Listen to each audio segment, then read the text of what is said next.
meet, and welcome to Psalmic Saturday here at Ariel's Corner. This is Ariel Gatoga, and whoops, let's not do that.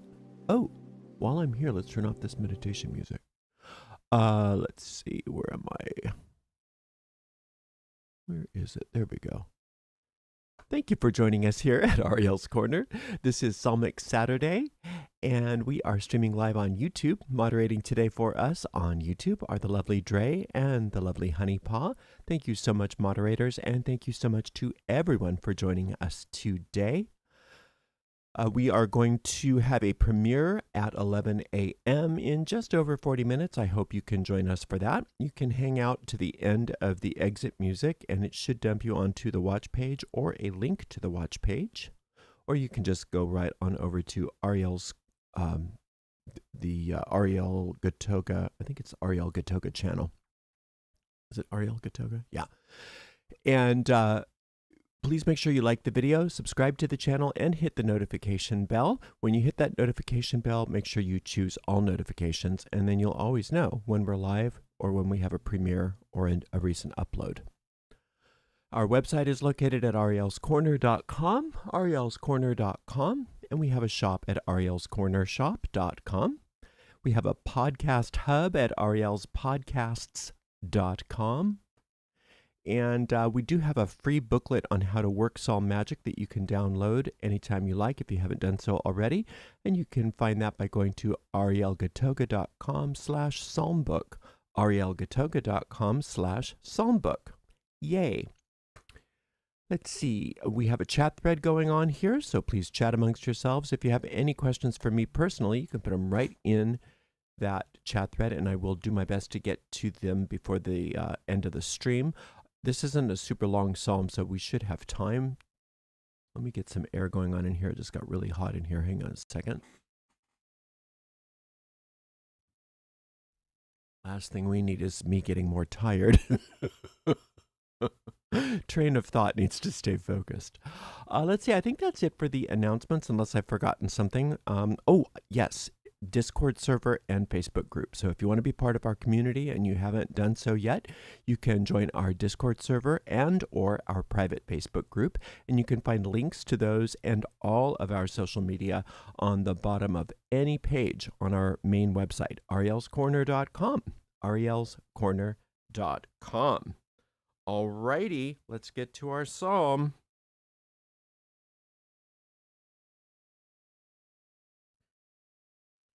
Today we are, excuse me, let's try that again. Today we are working Psalm 20. In Psalm magic, we often hear of people using Psalm 20 for receiving favorable verdicts in court, before going to war, service people, for blessings from on high, and for protection. And I would like to use Psalm 20 today in order for us to, I like this, receive blessings from on high. Let's just do it right as it's stated in the uses. So we're going to use Psalm 20 to receive blessings from on high. The way we work Psalm magic is simple, easy, and effective.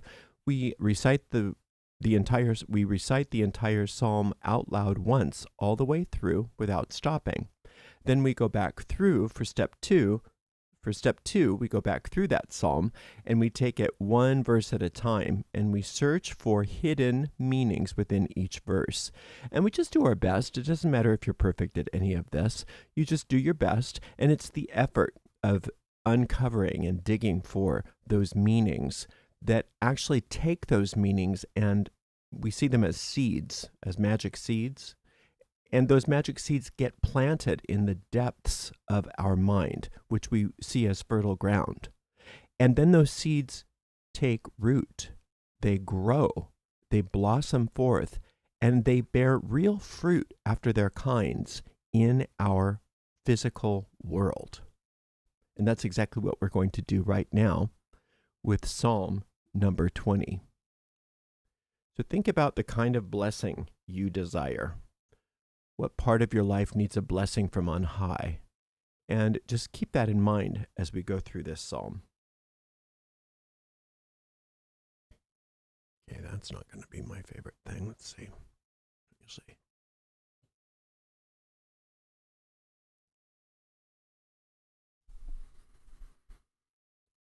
The Lord hear thee in the day of trouble. The name of the God of Jacob defend thee. Send thee help from the sanctuary and strengthen thee out of Zion. Remember all thy offerings and accept thy burnt sacrifice, Selah. Grant thee according to thine own heart and fulfill all thy counsel. We will rejoice in thy salvation, and in the name of our God we will set up our banners. The Lord fulfill all thy petitions. Now know I that the Lord saveth his anointed.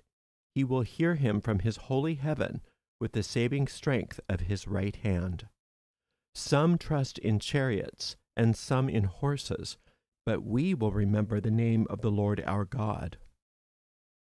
They are brought down and fallen, but we are risen and stand upright.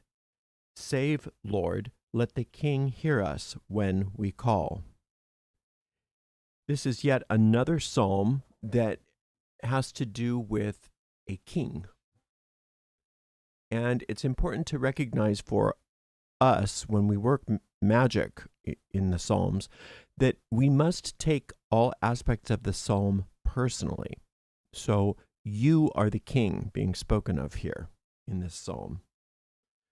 So the Lord hear thee in the day of trouble. The name of the God of Jacob defend thee. That's you. It's talking about you personally. So whatever the trouble is, or whatever the situation is that you're asking for blessings regarding, the Lord hears you.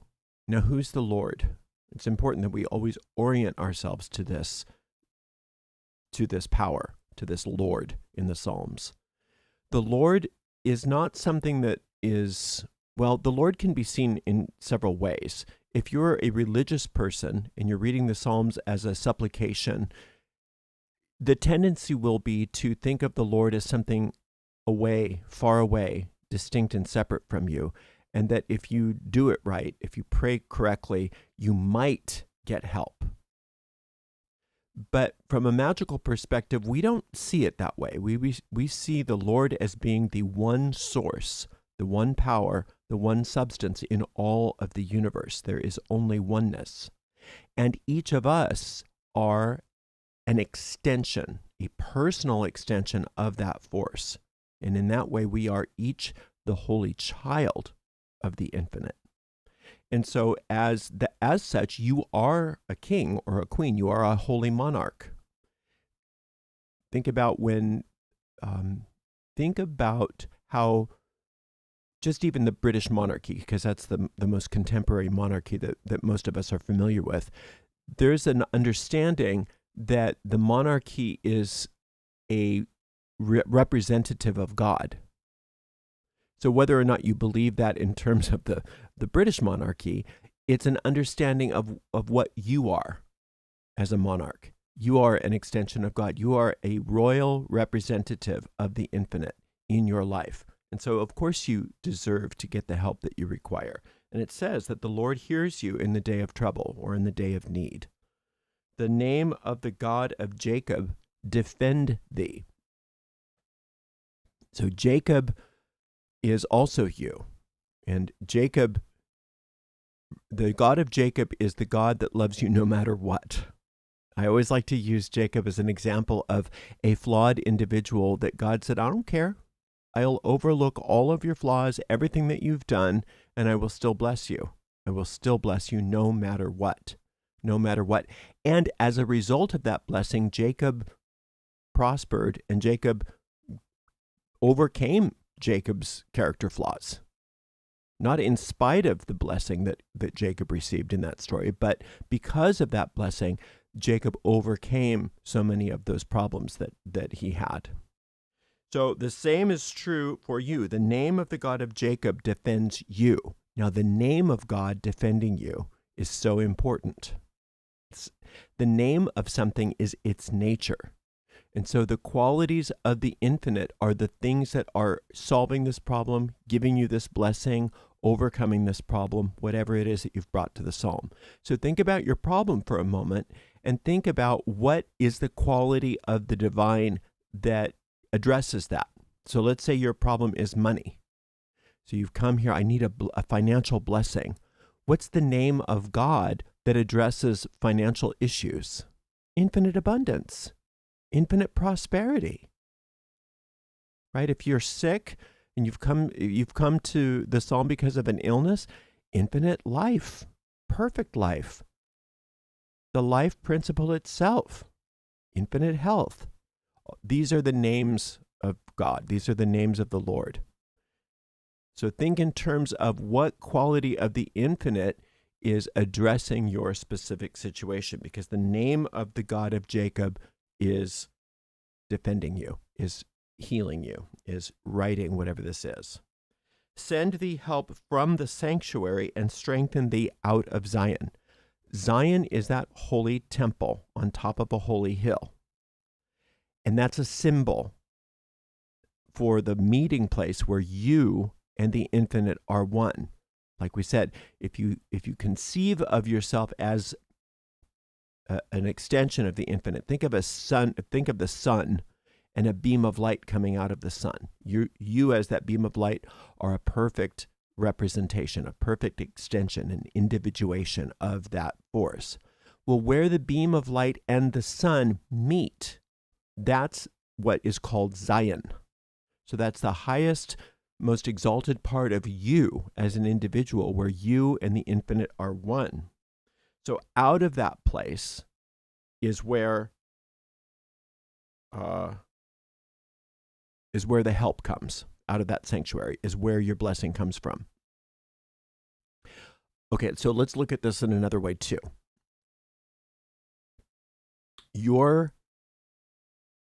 The blessings that you are asking for, the blessings that you are requesting, are your birthright.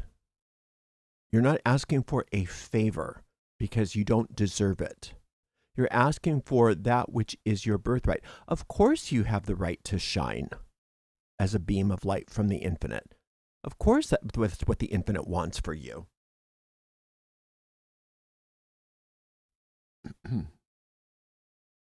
Excuse me, I just lost my place here.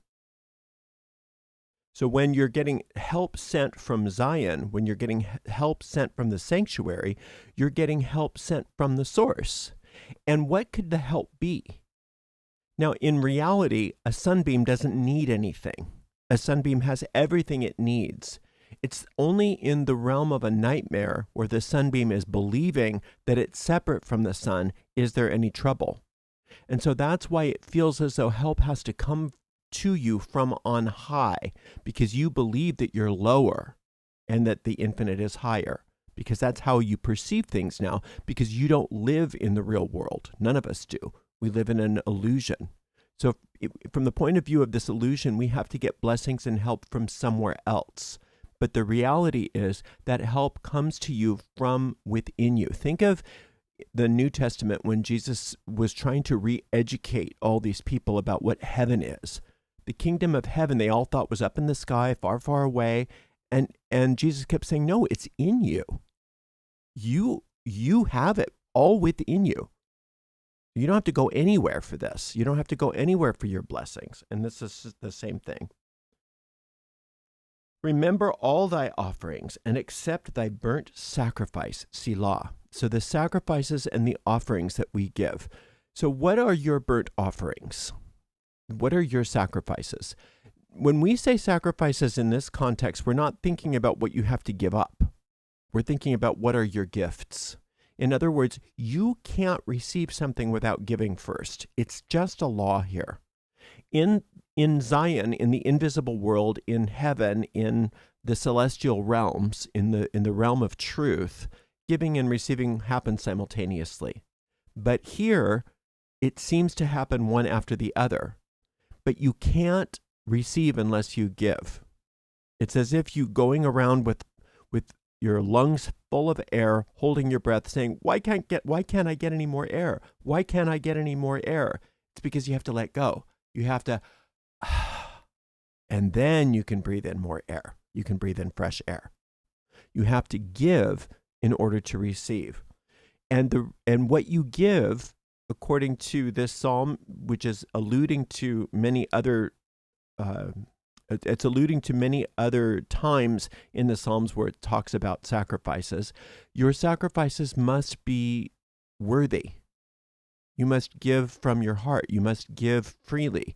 You must give with the desire to give. You don't give just so that you can receive. You give with the same quality that you want to receive. If you're giving begrudgingly, then what you receive is going to be tainted. But if you give freely and with joy, then what you're receiving, tenfold return, is going to be joyous. So when it says, remember all thy offerings and accept thy burnt sacrifice, Selah, we are asking the infinite to accept what it is that we're giving. So whatever it is that you've brought to this psalm, whatever that is, where are you withholding your gift? Because you can't just give to God in this world. You have to give to God through people, through other people. That's the only way that you can give to the infinite. You can't just give to the infinite all by itself. There's nothing here to receive a gift to the infinite all by itself. You must give to the infinite through other people. So where are you beholding your gift? Where can you give freely? Where is the infinite directing you to give joyously? And you can ask. Nobody can tell you where to give and what to give and how to give. But if you're not receiving your blessing, the first thing you need to do is get the ball in motion. You have to get that energy moving. So ask. Ask the infinite, where do you want me to give? How do you want me to give? What do you want me to give? It might be something invisible. It may be forgiveness that you have to give. It may be a blessing that you have to give. It may be money that you have to give. And usually, whatever the issue is that you've brought to the psalm, there will be something that has to do with that issue that is the giving. So, but that's between you and the infinite. And remember, you're a monarch. So you've got a hotline to the infinite. So you have to recognize that within yourself. It's up to you to recognize that you're that important. There's no intermediary that you go through. Go through some priest and say, oh, what do I give? No, you go to the infinite itself. You go right into that inner kingdom within you, to that Zion, to that sanctuary within you, and ask. Grant thee according to thine own heart and fulfill all thy counsel. So when you are in consort with the infinite and you're asking for help, you are not only going to receive the help in tangible ways, you're going to receive the help in lessons, in education, in counsel. You will get leads. You will get intuitive hunches. You will be guided. You will be led. And the more you listen and the more you practice this, the more in tune with that infinite guidance you will be. And it says, grant thee according to thine own heart. When you're talking about the heart of you as the monarch, your heart is not only for you as yourself, but your heart is for your entire kingdom. And the kingdom is every aspect of your life. The people in your life, the circumstances in your life, everything is part of your monarchy. So what shape is your monarchy in? So it's through your heart that you not only give thanks to the infinite, but you give thanks to the infinite for healing your kingdom, every aspect of your kingdom. And you listen. You listen just like a monarch has to listen to counsel. You listen to that counsel and you ask to be guided and led each and every step of the way.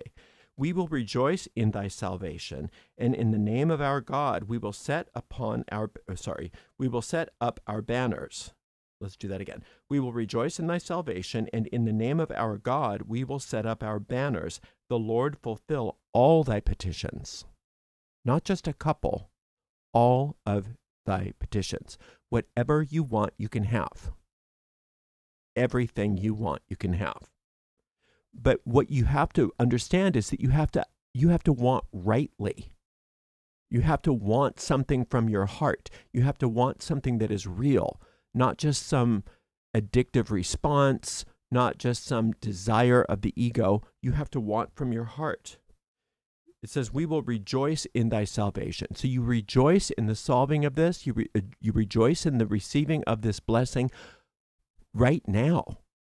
You don't want to wait until you get what you think you need and then rejoice. You rejoice in it now. And that is the magic dust upon which the manifestation of your desire comes to pass. And in the name of our God, we will set up our banners. Again, with the name of God. What qualities of the infinite are the principles through which the blessing that you are asking for is manifest? And your banners are, yay, it's coming. Yay, it's here. You want to thank the infinite for the solving of the problem or the blessing that you're asking for now. And what that does is it tells your deep mind it's here. And then your deep mind no longer resists the change because it knows it's already here, because it must be here because we're thanking. We're grateful for it. We're rejoicing in it. So it's here. So it's no longer resisting the change, which is its job. Because remember, your deep mind loves to resist change because it requires status quo. It wants to maintain status quo because it wants your life to have consistency. So if you're starting your gratitude and your thanksgiving and your celebration of whatever it is that you're asking for now, it's telling your deep mind it's a done deal. So it gives up any of the resistance to the manifestation of that thing. Because the Lord will fulfill all your petitions, all of them. You don't get one wish. You don't get 3 wishes. You get an infinite amount of petitions that all are fulfilled. So asking for what is the righteous desire of my heart, and of course the infinite wants me to have that. And in fact, if you go back to the earlier verses where it talked about Zion, it's already been fulfilled. You are an extension of perfection. So anything that you could possibly require or desire has already been given you. It's just within the realm of the nightmare, it seems as though you're lacking something. And so that's being changed for you. Now know I that the Lord saveth his anointed. He will hear him from his holy heaven with the saving strength of his right hand. So the right hand is not only the utility hand, but it's the hand of battle. So if you're left-handed, it would be your left hand that it was talking about. But remember when these things were written, everybody thought everybody was right-handed. So the right hand is talking about the utility of the infinite and the defense from the infinite. So the saving strength in the Psalms is usually strength in battle. So whatever it is that you're battling, you don't have to battle it. The infinite's got this. It's taking care of it. Because it says, now know I, the Lord saveth his anointed. You are the anointed. You are the monarch. You didn't anoint yourself. The infinite anointed you. You don't really have a choice in this. The only choice you have is whether to delay receiving your blessing or not. But you really don't have a choice in whether you get blessed or not. You were created as a blessing, out of blessing, through blessing. You're going to be blessed whether you like it or not. The only choice you have is whether to receive it, whether to acknowledge it. So now you're saying, okay, I've been anointed. I'm accepting that I'm anointed. I'm accepting my blessings now. And the Lord saveth his anointed. That means that whatever you've asked for has already been granted you. It's just a matter of you allowing for the manifestation to happen, not resisting the manifestation. It says he will hear him from his holy heaven. Again, with the holy heaven, it's right within you. It's right behind your heart. That's where your soul is centered, is right in the heart of you. And so when you allow yourself to recognize that the infinite is not far, far away. Heaven is not when you die. Heaven is not out there. Heaven is where you are, inside of you. And if you want to know more and more about heaven and the infinite, you go deeper and deeper within you.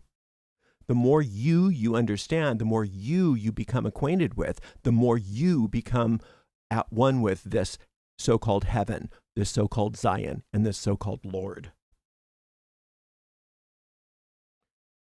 Some trust in chariots and some in horses, but we will remember the name of the Lord our God.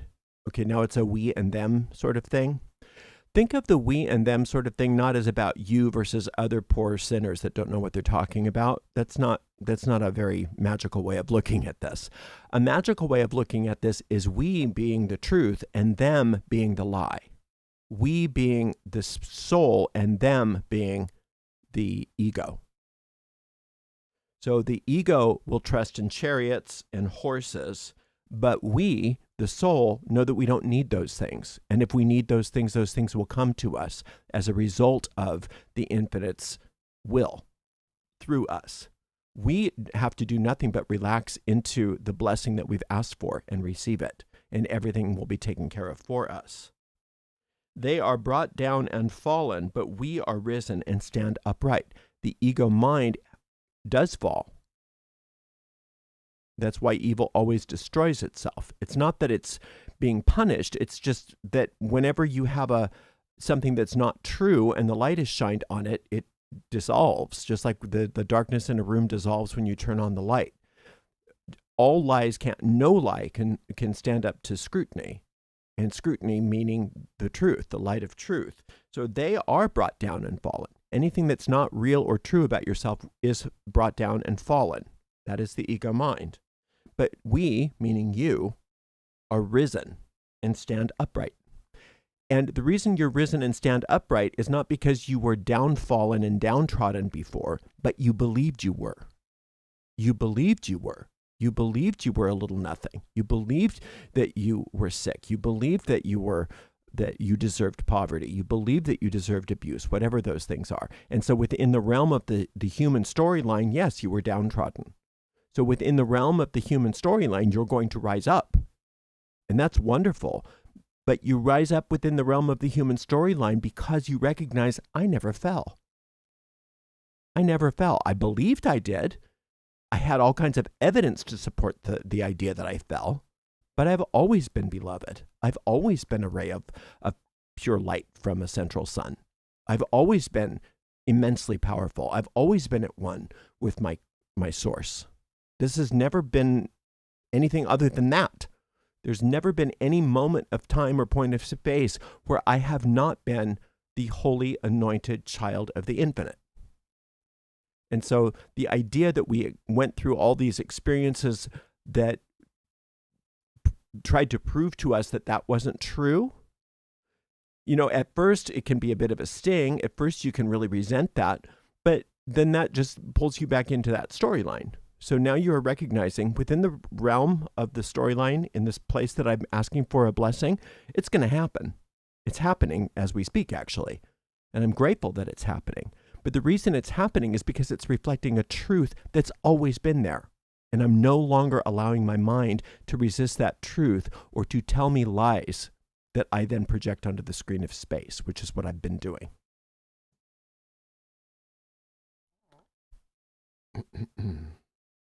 Okay. Save, Lord. Let the King hear us when we call. Now, let's look at this as, remember, you're the King. So who are the us that are asking for the King to hear? All of your thoughts, all of your mind, all of the parts of your life that feel so vulnerable, that feel as though they are separate, that feel that they have to scrape and save and scrimp or battle or struggle or somehow connive their way to having something good happen in their lives. All of those parts of you are coming together now and recognizing, no, we have a king, we have a queen, we have a monarch.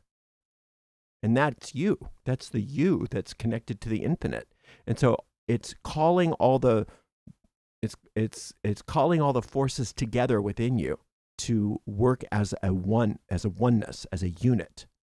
And when all of the parts of your mind are focused and together and working in harmony, just imagine the amount of power you have. Just imagine if every single part of you that's always been at odds with itself came together for a unified purpose to serve the monarch, which is you. Imagine how different your life is going to be. Well, that's what's happening. That's what we're doing in this psalm. We're saying, nope, we're pulling it together. We're getting our together. We're getting it together. We're pulling ourselves together, and we are a force to be reckoned with now because we are one with the infinite. The infinite's got this. We really don't have to do much except for keep it together and let the infinite work through us. And it's a beautiful thing. So you just keep coming back to the same psalm. Once a day is fine. If you feel like you need it, you can do it more than once a day. But you just want to keep working like this until you get that click, until you get a sense of peace and certainty about whatever the matter was that you brought to the psalm. And once you get that, you want to honor it and say, oh, you want to say the spell is cast. I don't have to work on this anymore. In fact, I'm going to forget it and move on to something else. Thank you so much for spending some time with me today. Until next time, blessed be. Okay, let's see if we have any questions. Oh, I did a pretty good job of not going over. Ariel, where can I find a psalm book like yours? I love the layout in them. I will have a link for this that I'll put on today's live stream, and then next week when I do the edited version of it, I'll also have a link to it in that video as well. So check back maybe later today, and I'll make sure that this is in the show notes of this particular live stream. I couldn't remember which psalm book I was on. I keep trying to have a decent rotation so that every psalm book gets its fair due. So I couldn't remember, so I didn't put it in there yet, but I will put it in today. All right. Thank you so much for that question, and thank you so very much to the amazing moderators, Honeypaw and Dre. And I hope to see everybody over at our premiere in just about 10 minutes from now. Until next time, blessed be.